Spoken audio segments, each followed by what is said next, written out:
am overcome with thank yous to share. I give thanks to you, dear friends, for the time we share, oh so preciously today. To Amita's light, I say thank you for the path so brightly lit, guides me safely through this day. And I thank you so, and I thank you so, for this love we all share. I offer as I am these words of thanks every day.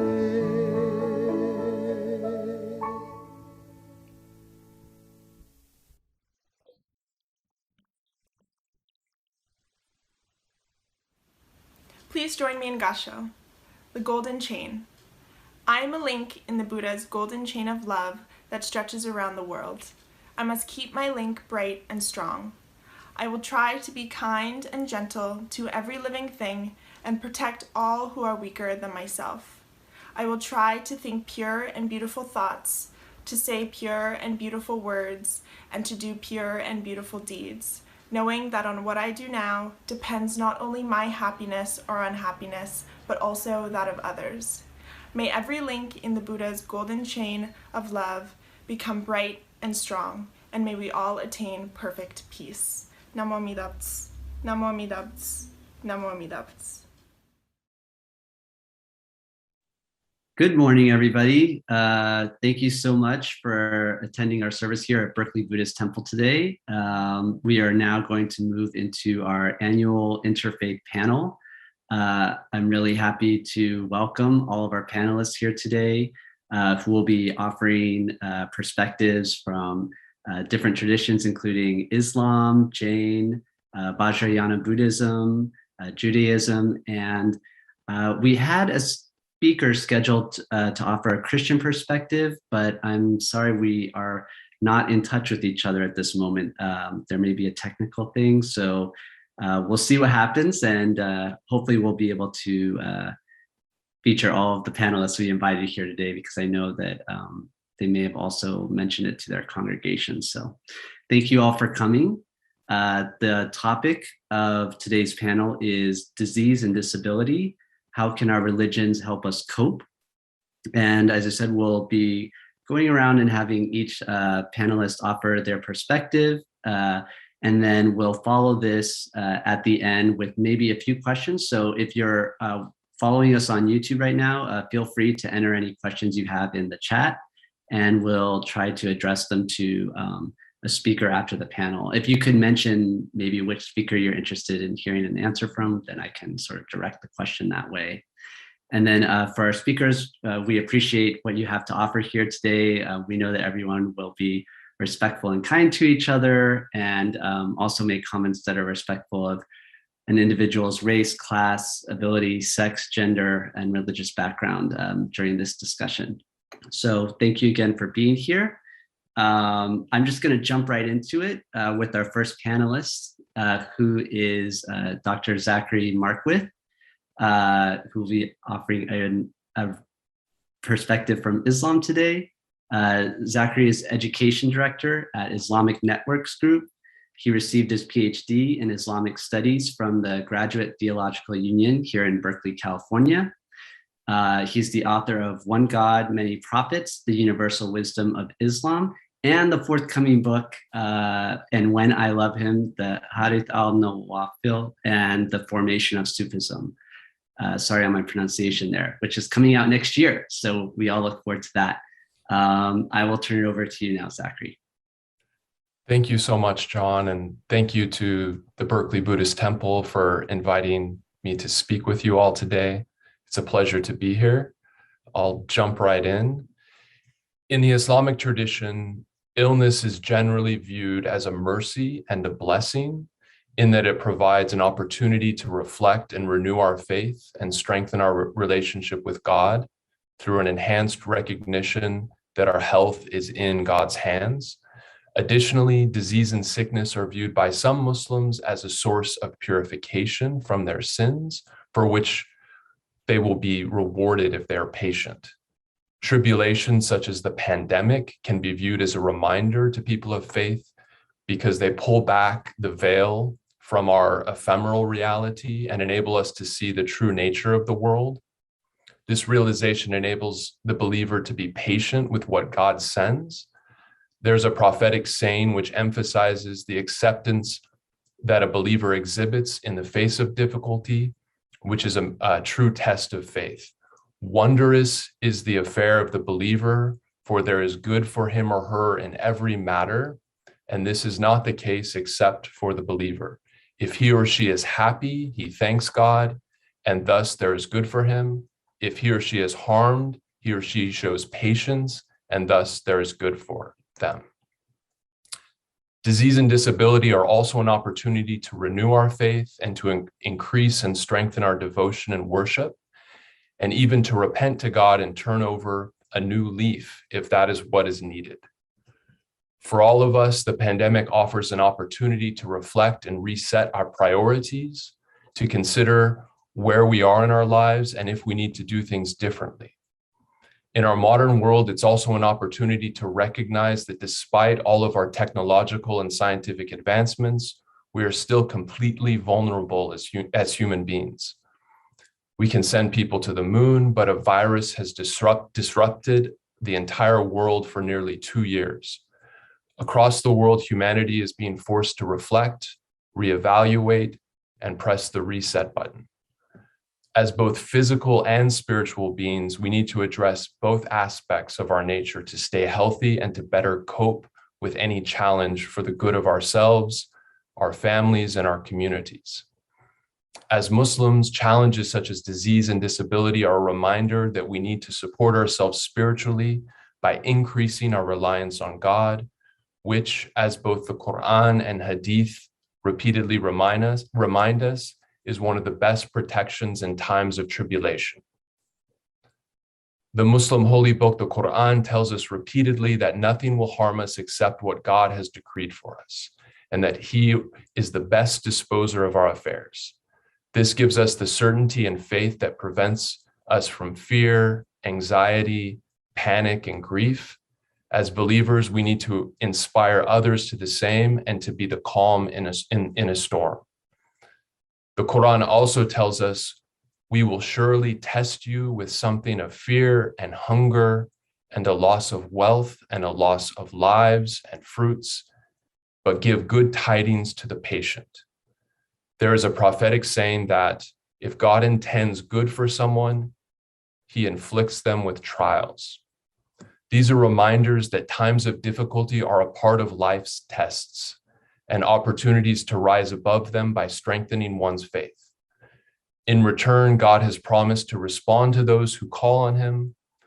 And when my servant asks of you, O Muhammad, concerning me, I am indeed near. I respond to the invocation of the supplicant when he calls on me. Those who believe and those whose hearts find rest in the remembrance of God, for without doubt, in the remembrance of God,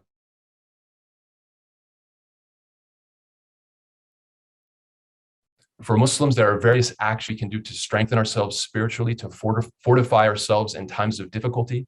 They include renewing our dedication to ritual obligations, such as prayer, and use worship to manage and center our daily routine, remembering God through supplication and getting close to God through dhikrullah, or the remembrance of God. Additionally, one of the many lessons of crisis and tribulation that Muslim sages and scholars have emphasized is an enhanced appreciation for the many blessings in our life that in good times we often take for granted. The expression Alhamdulillah, or praise be to God, is a reminder that all the bounties we enjoy come from God. These include health, food, shelter, and security, all of which most people, although not all, are still in possession of during this present crisis. This crisis teaches us to have greater empathy for those who are suffering from much greater tribulations. Gratitude not only enables us to see the good in any situation, but also inspires us to work for positive change and to serve those who are in greater need.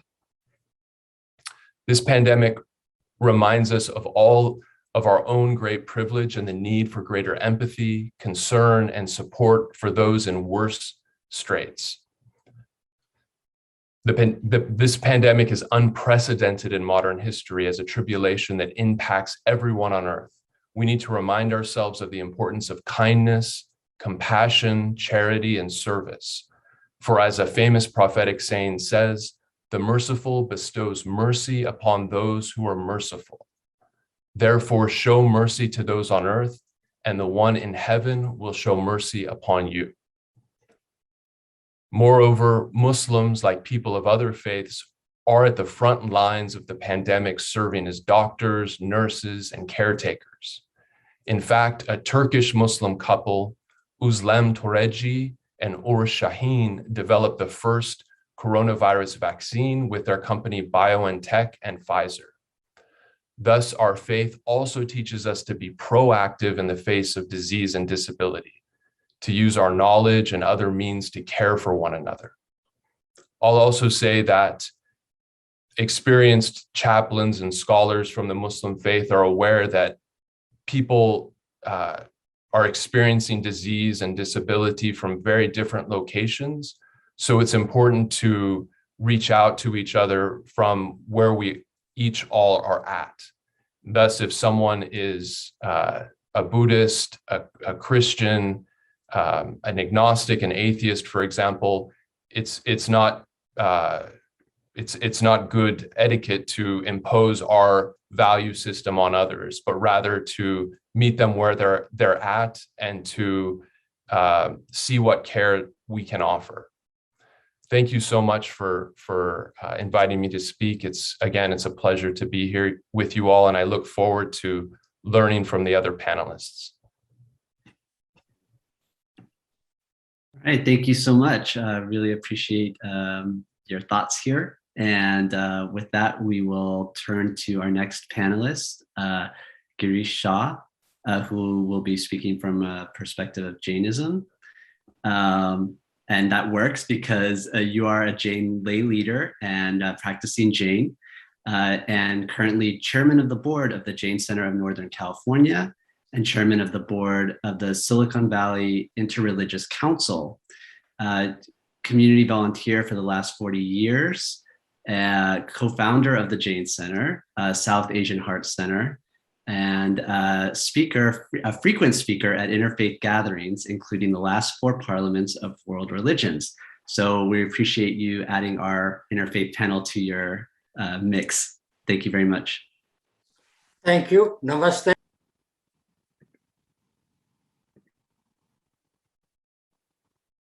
Oh, sorry. There we go. Sorry about that. I had unmuted. I think you clicked on it. Anyway, thank you very much. Namaste and greetings to everyone. And I want to thank Buddhist Temple for inviting me.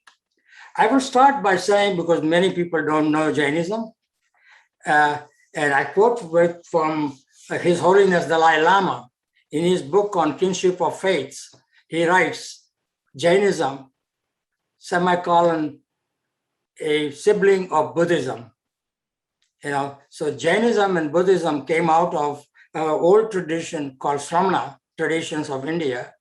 There were 3,000 years ago or so, there were 2 traditions, faith traditions in India. One was called Vedic and other one was called Sramana. Sramana meant self-effort. And they didn't believe in Vedas, they didn't believe in gods, the creator. They believed in godliness, but not God, the creator or controller. And so they have because both Buddhism and Jainism evolved out of the Sramana traditions, we have many things in common. We believe in karma theory, or your actions and result of your actions. The world is controlled by the natural laws of karma. What you do, what you sow is what you reap, both the good and the bad. So, that gives a little bit of background. because we don't believe in God, the creator, we are self-dependent. It's up to us.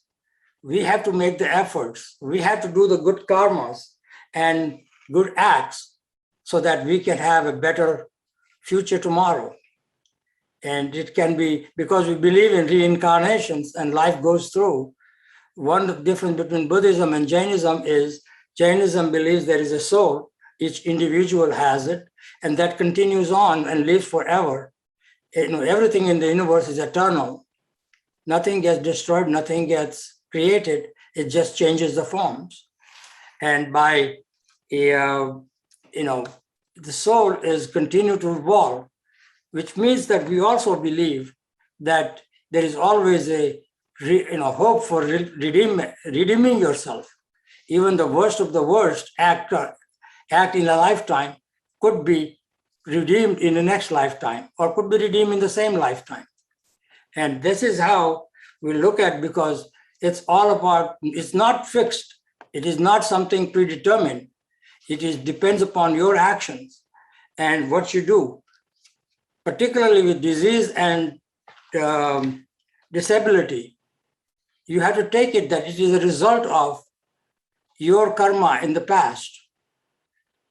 But if you start to become angry, you will start to become, why am I getting all this? I'm so good this life. Why is it? Then what you're doing is you're actually increasing your karma load, because your passions, your anger, ego, greed, these passions drive the accumulation of karma to your soul and defiles your soul. And thereby you have to remain equanimous throughout the disease or disability. And like our Islamic faith, you have to be patient. You have to really show that I will not lose my equanimity. And that is what I think what all Jains will do. My mother, when she was in the last days, she was very, very, very calm. She actually took the vows of saying, I give up my body. It is now time for me to leave this body and move on. And there was no concern, there was no worry. She didn't even look at me. I was standing just in front of her, because she says this time she was praying and she left while praying. So that's the kind of thing that we are taught right from the beginning. In fact, Jainism is one of the religions that teaches you the art of dying. Where when time comes, you say, okay, this is the time for me to go. Then you decide that I'm going to give up all connections to the world, all attachments to the world, including your family, including your possessions, and your body. This body is not mine anyway. I just borrowed it for this lifetime. I'm going to get a new body as I move along. And hence, you want to give up your body willingly and in a state of mind that really makes you happy, and you move on. Similarly, when you are doing, if you are suffering from disease or disability, if you keep crying, if you have passionate ill feelings about it, it only increases your karma load. That means you will probably get more suffering.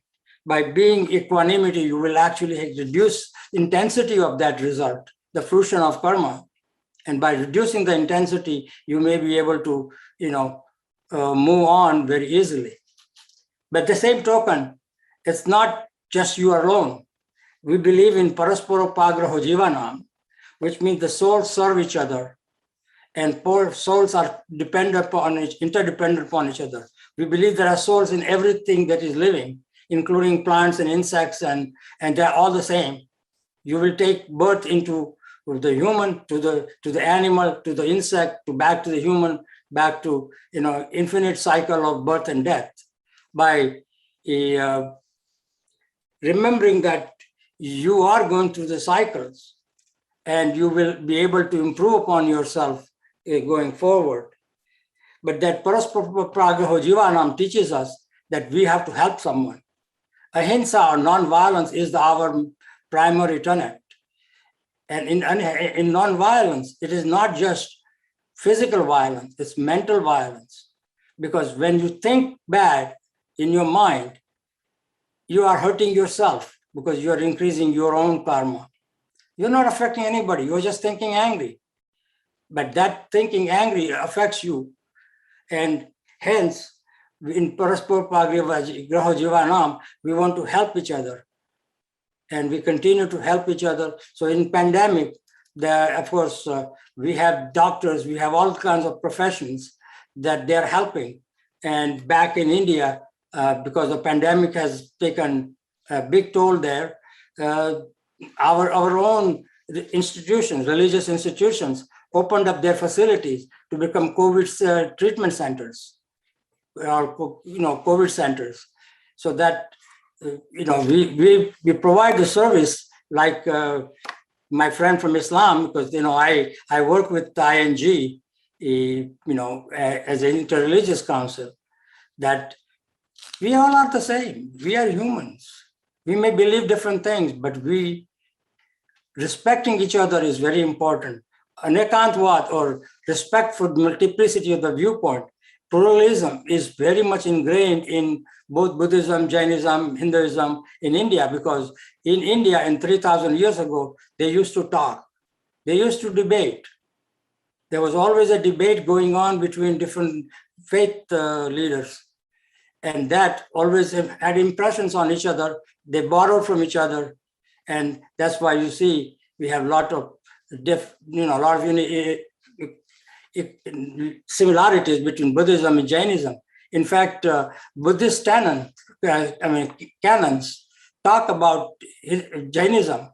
It not only talks about Jainism, which was known as Nirgranthas at the time of Mahavir, but the 23rd Tirthankar, because we believe there were 24 of spiritual leaders that came to this cycle, and 24 was the Mahavir 2,600 years ago. But before that, the 23rd is Parshvanath, which was 850 BC, almost 3,000 years ago. His religion his faith was called Chaturyama, and Buddhist canons mentioned about Chaturyama. So they were aware of Chaturyama faith that was there, that was exactly the same as the Jains. Mahavir just revived it and restated everything and made a few modifications based on the time. So we go back a long way, in the time frame. Anyway, I would end here, and I'll wait for any questions. My brother, Buddhist, Jajinendra. Oh, thank you so much. Thank you for offering your perspective. And I have to say, I know that we are related and close to each other, but it's just really nice to hear your introduction and sort of discussion of some of those common terms. So with that, I'm going to move on to Shepherd Powell, who will be discussing a perspective of Vajrayana Buddhism. Shepherd's background is in visual arts and spiritual studies, which includes a 42-year collaboration with poet Diane de Prima, 42 years of love and collaboration in the arts and Buddhist practice, which continued until her death last year.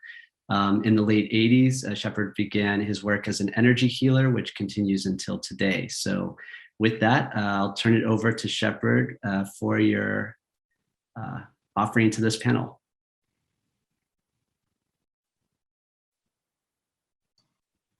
Am I unmuted? You are. We can hear you. Great. Thank you so much for inviting me, and also my sincere thanks to the two previous speakers and our Jain friend. Thank you for talking about your mother's death. That was so beautiful and moving.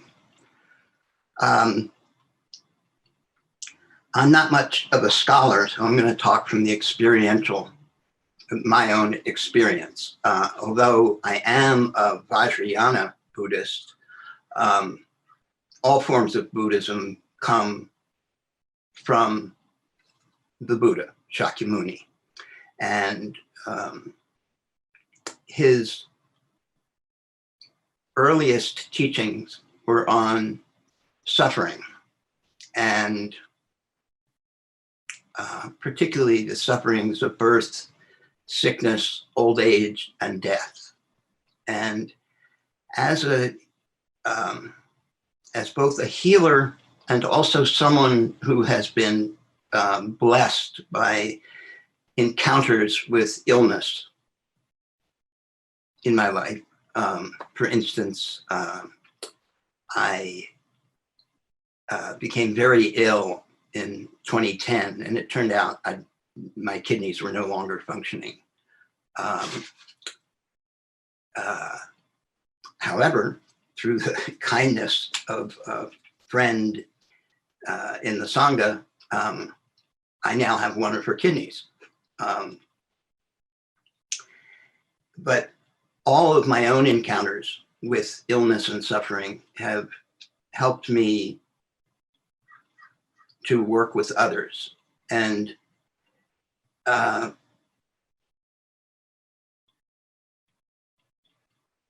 often when we encounter illness and suffering, our reactions can be like, why me? What's the deal here? One patient of mine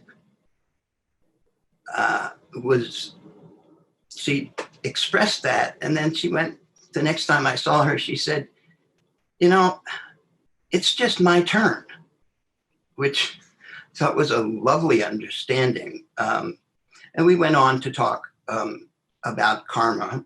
I often hear very ill patients and friends express something along the lines of, oh, I must have done something so awful in a past life to be suffering like this in this moment. And what I've been taught about karma is, yeah, you might have, it might be tit for tat, or it might be just a mountain of little selfishnesses and meannesses, other tiny ways of hurting people, that this illness that we're experiencing now is a means of purification. In Vajrayana Buddhism, there are many rituals, mantras, and other methods for working with illness. But it really all comes down to how is our mind? And the Buddha taught that to the degree we can examine our situation and accept the facts that, for instance, we all are going to die. Nobody particularly wants to die, but as that time approaches, it becomes so much more difficult if we think, I don't want to die. I'm not ready to die. And I'm not saying that we should not do whatever is possible to restore or recover our health. But when the body is done, there's so much more peace to be had by being able to accept that fact.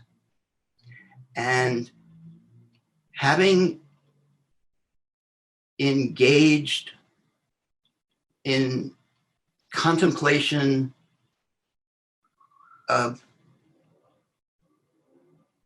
the fact of death and worked with it until for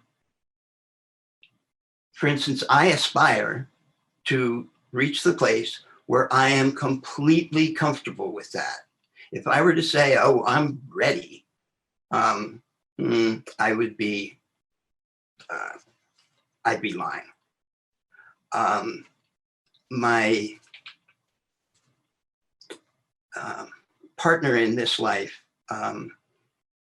had been studying first with Suzuki Roshi, and then with Chogyam Trungpa Rinpoche, and then with Lama Tarchen Rinpoche, the latter two Vajrayana teachers.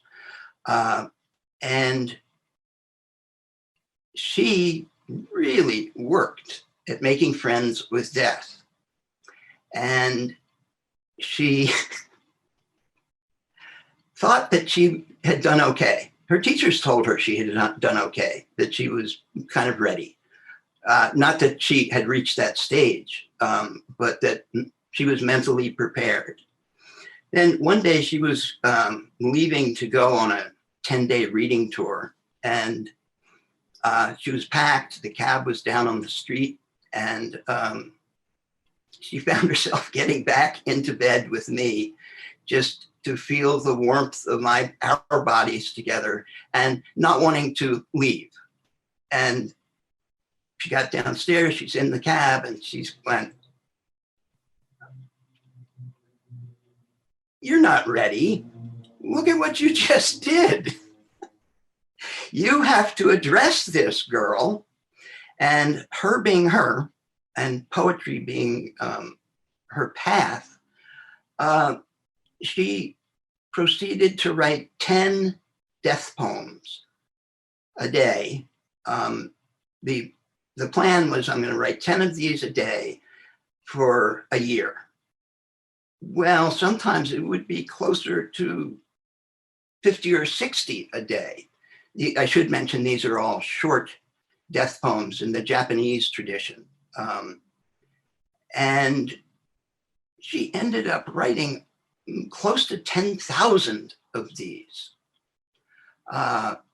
And when it came time for her to die, and this was after being in a home for the aged for close to 3 years, unable to walk, and towards the end, very difficult for her to write.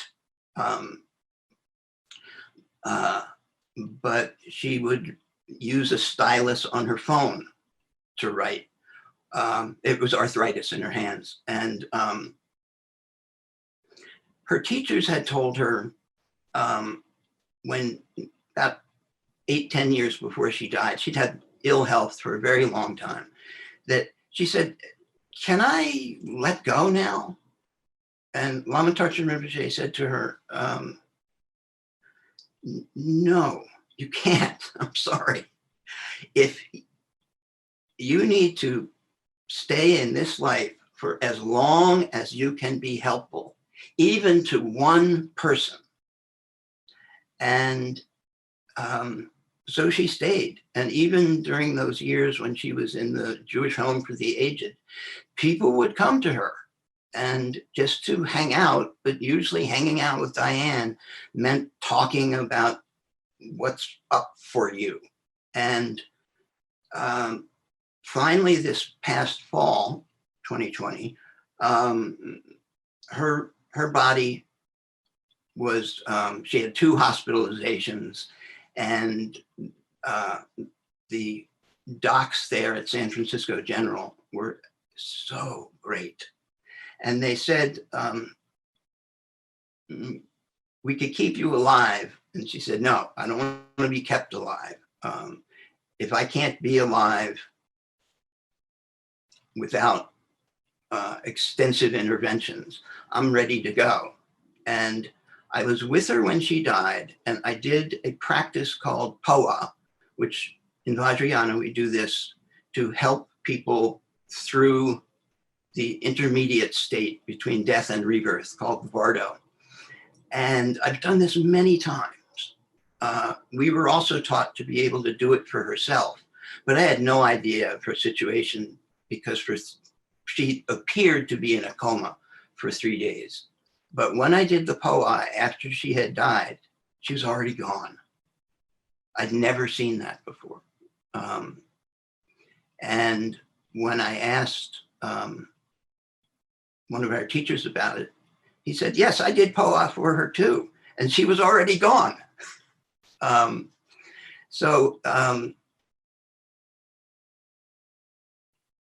think that what I found to be most helpful in Buddhism is to be able to learn to be relaxed with the unpleasant parts of our situation and not try to be the driver. We can engage in practice and do things that will help us and others, but we all going to die, and most of us that will be usually preceded by sickness. And I found the teachings of the Buddha increased my comfort with those parts of the human situation. Thank you very much. Shepherd, thank you so much for sharing your experience and a very close personal experience over this past year, and talking about the ways that the Buddha's teachings inform that experience. We really appreciate your openness today. So thank you again. So our next speaker was going to be, we had invited a Christian speaker, his name's Ken, and I'm sorry, but we were not able to link up today. So unfortunately, we won't be able to hear his perspective. If members of his congregation are here, we're sorry, and we'll try to see what happened and hope to bring that perspective back into our panel next year. So with that, if it's okay with them, we're going to move to Judaism, and there will be 2 speakers. I don't think you're co-presenting. I think you're each speaking your own piece. Okay, great. And so we'll start with Elias Ramer, who is an ordained Maggid, a sacred storyteller in the Jewish tradition.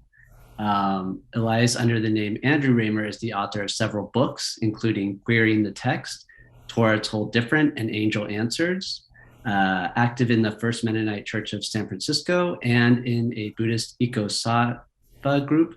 He lives in Oakland. So welcome, Elias. Thank you for being here. Oh, great. Thank you, John. Thank you, everyone. And as a former patient of Shepherd Powell's, it's delightful and wonderful to be here. So there's an interesting way in which Judaism isn't a faith, it's a culture of which the faith is a part of it. And I came from a family which was half Orthodox and half communist, and all deeply Jewish. And the question that we ask isn't so much about karma, why something happens, but how do we deal with what happens? Sometimes we do it well, sometimes we don't, because we're human. So I am what's often called invisibly disabled. I am vision impaired.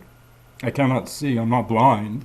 Each of my eyes sees different colors, processes information differently. If you're coming down the street toward me on a scooter, I know you're coming, but I don't know where you are. So if you can imagine what it's like, I'm 70, to try to navigate a world of things coming and going when you can't see. It's interesting because I'm not blind, so I can see. And in the last 10 years, I've developed MCS, multiple chemical sensitivity. So I love Zoom because if any of you are wearing scented hair gel, cologne, perfume, deodorant, I will have a headache for 3 days and my windpipe will collapse. So I've been healthier since COVID, ironically, than I've been in the last decade, which is peculiar and strange and a blessing and a heartbreak. And so what I want to look at and share with you briefly is a cultural context of 4,000 years of Jewish texts that craft a structure that we try to live in. And so what I am going to do is read you a series of quotations. One will be from the Tanakh, the Hebrew Bible, and the next will be from some commentary. And this, I think, will craft how disability and disease, differentness, is held in a Jewish container. So the first comes from the book of Genesis. And in the tradition of my community, we are very devoted to not genderizing God. So all of the things that might be he in these texts have been taken out. So the first is from Genesis in Tanakh, Hebrew Bible. And God said, "Let us make a person in our image, after our likeness." This is from a commentary from the Mishnah. A human being mints many coins from the same mold, and they are all identical. But the Holy One, blessed be God, strikes us all from the mold of the first human being, and each one of us is unique. From the Bible, Leviticus, "You shall not insult the deaf or place a stumbling block before the blind." From a commentary, Pirkei Avot, "Do not look at the container, but what is in it." From the book of Proverbs in the Bible, "Teach a child according to their way." From commentary, "Do not separate yourself from the community." From the book of Proverbs in the Bible, "Speak up for those who cannot speak, for the rights of all the unfortunate."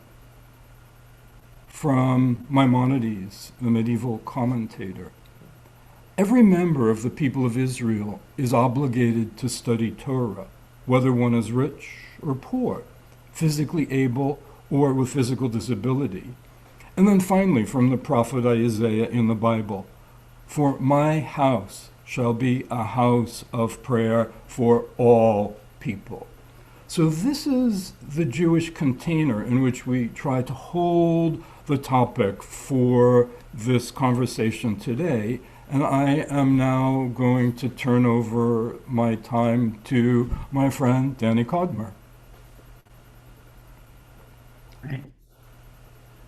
All right. So next we have Danny Cogmer, who is born and raised in Southern California, as was I, but has lived in the Bay Area for the last several decades. His writing has been published in the pioneering webzine Bent, a journal on Crip Gay voices, and the anthologies Queer Crips and The World is a Very Narrow Bridge. So thank you, Danny, and we'll turn it back to you, or over to you. Okay. I'm going to start with a couple of premises here, and I haven't rehearsed this, so I'm going to try to keep it to 2 or 3 minutes. First of all, in Judaism, for me, the primary mode of forward movement is discussion and struggle and argument. So I've had a bit of a difficulty hearing such wonderful words about acceptance and equanimity and all of these other things that other faith traditions teach, because the relationship between the divine and the people of Israel is always that of a dysfunctional family. And it has a spiritual dimension, but it's always grounded in reality. And that's one of the things that I wanted to say here, which is that illness and disease are physical conditions and spiritual conditions, and that's been brought up very evocatively by the other people on this panel. But disability is also a social and cultural and political identity on both the individual level and the group level. And the sort of argument nature of Judaism, whether it's arguing with our prophets, arguing with God, or arguing with each other, it's all geared toward trying to improve the world and repair the world. The concept is tikkun olam. And it's not just coming to spiritual and emotional equilibrium with the world. It is changing the world. It is fixing the world. It is making the world better while we are here and making the world more accessible. Elias has talked about the quotation of teach every person according to their way and not separating ourselves from the community. Another quotation that I like that is in our synagogue building is the stone which the builders had cast aside has become the cornerstone, which means that if society makes the social and political and ethical decision not to accept us as people with disabilities and not accommodate us and not include us, we can still be the cornerstone of pushing them to include us. And I think it's important to talk about how ableism, negative assumptions and preconceptions about disability and chronic illness impact us in our everyday lives and impact us when we try to live and participate and exist in our religious and cultural communities. So I really would want us to talk about how are we making our communities more accessible to people with disabilities and chronic illnesses. And as Elias mentioned, COVID has facilitated that because a lot of the things that people with disabilities and chronic illnesses have been advocating for years in terms of accessibility and openness of events has had to happen because of COVID. And a lot of us are kind of worried that when we go out of COVID mode and go back to everything else the way it was before, things will paradoxically be less open to people with disabilities and less open to people with chronic illnesses, and therefore will be less accessible after COVID than they have been during COVID. So I hope in the discussion that we have that we don't just talk about disability and illness and mortality and all of these kind of moral and ethical questions, but that we actually talk about how are we as religious communities either serving and including or not serving and excluding the people in our communities who are dealing with disability and chronic illness. And I haven't been timing myself, but I think I want to stop there and let us go to our question and answer period. Well, thank you very much. I think you asked a very important question yourself just now. And so I'm kind of tempted to build off of that as we move into this next section. We did say that we can receive questions through YouTube and kind of filter them through there. We haven't received any at this time. So that's why I'm sort of thinking in light of what's been discussed so far, I really appreciate everyone's perspectives. And I did I had, an in my pocket question. Interesting. We did get a question, but I'm going to ask my question anyway, or actually the question you raised. I was thinking about COVID-19. It was sort of touched upon in I think most of our offerings today. And I think it is an interesting question of how our religious communities responded in different ways. And, on a social level, it seems that COVID-19 brought up some of these questions that you were just discussing, Danny, about inclusivity and kind of how is our just broader society sort of serving communities that are not historically included or represented. And so it's interesting to think about that how those questions have been raised during COVID in a specific community. So is it okay if I ask you to kick it off? I mean, how would you respond to your own question within your own experience in your own religious community, Danny? Well, I think we've been able to have people participate remotely from hundreds and thousands of miles away in our activities because of Zoom.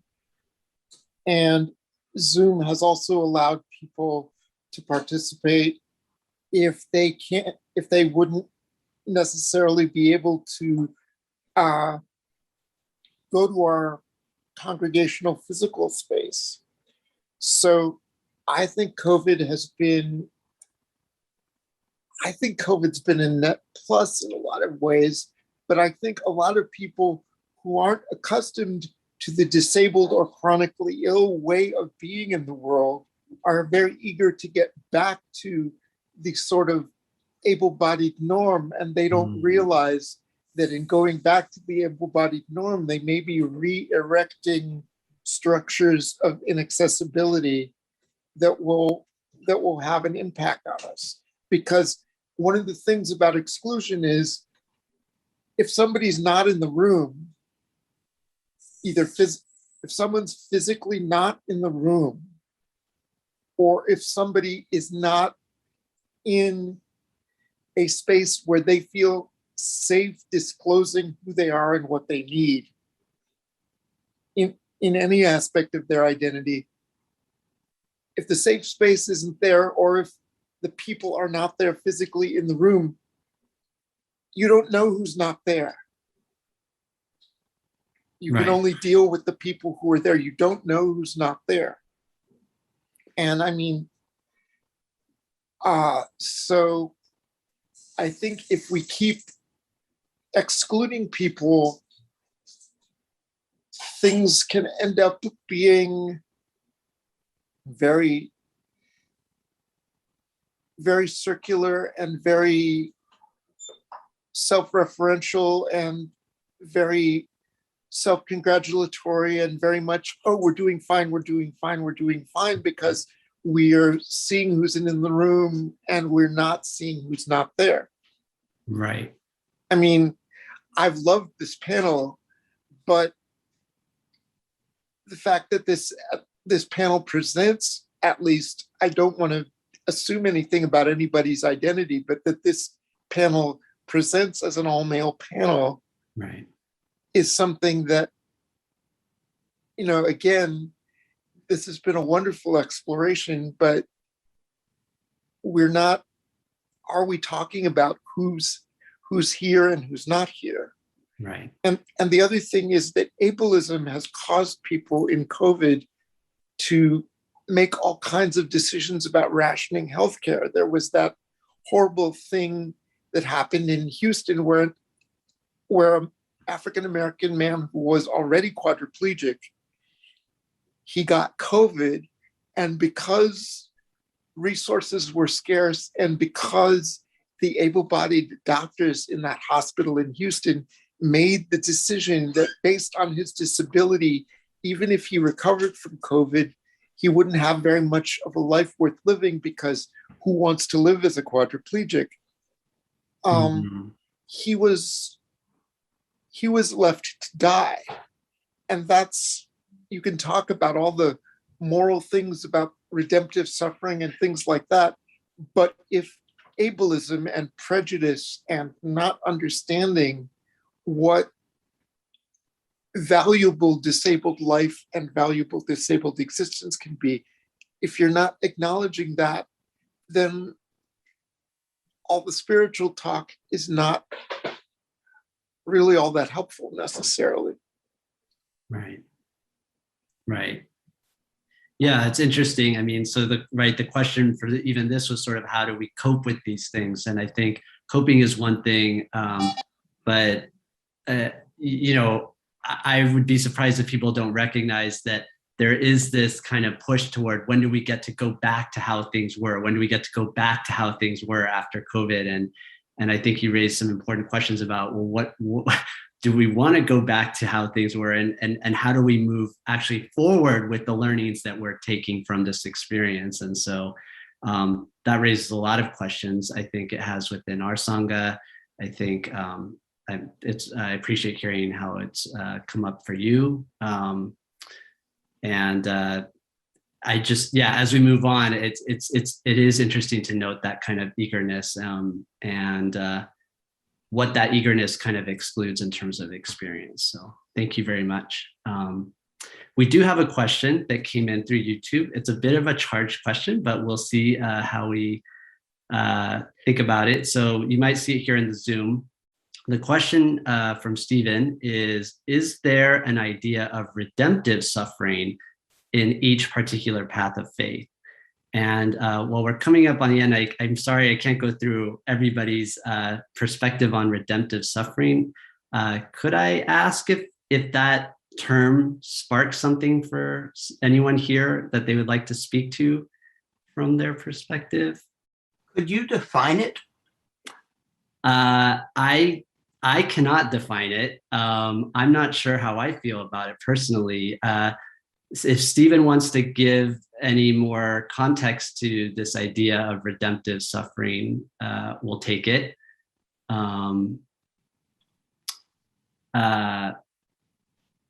I mean, I'm just thinking personally at this point, I don't know about the word redemptive, but I think some of the perspectives raised today is what can we learn through these experiences. That's the best I can do to define it. Is it sparking anything for anybody here? Yeah. Am I muted or unmuted? No, we can see you and you are unmuted. Sorry you couldn't see me before. I didn't know how to turn that on. Oh, no. Good to see you now. Yeah. In the Buddhist faith, as I talked about, suffering just is. But suffering can purify and remove the obscurations to our own Buddha nature. So there is a quality, there is some value to suffering. But my teacher, Lama Tarchen Rinpoche, was really hard-ass about busting us on what he called extra suffering. By that he meant you're tripping out on it. You're making it way worse than it needs to be. Having, for instance, a serious illness and then going, why is it happening to me? And whining and rather than working with it in its own way and your own way, and if possible, trying to get some relief. That's suffering and working with suffering. But extra suffering, we don't need. I see. That's all. Oh, thank you very much. Oh, Girish?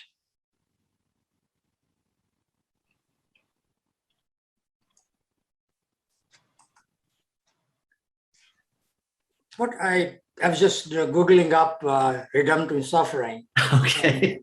There is of course a Christian, belief system, and I won't go into that because I'm no expert at Christianity. But in Jainism, any suffering that you have, disease or disability, it is actually causing nirjara, as we call it, or shedding of the karmas. Because fruition, the karma will come to fruition. Fruition produces results, and result is disability or disease. And if you can go through it, it is actually consuming that karma and getting rid of it from your attached to your soul. So in a way, all disease and disability are redemptive. If you say the redemptive, meaning your karma load is being reduced because you are paying for it. And now the other point that the comment came, if you can, through your redemption or through your suffering, can you help others? If your experience of suffering, you can certainly help others who are suffering the similar things as to how to keep their, I know Danny doesn't like word equanimity, but it is a state of equanimity, with patience that you are able to project. The point is, a person who is suffering needs a positive feedback.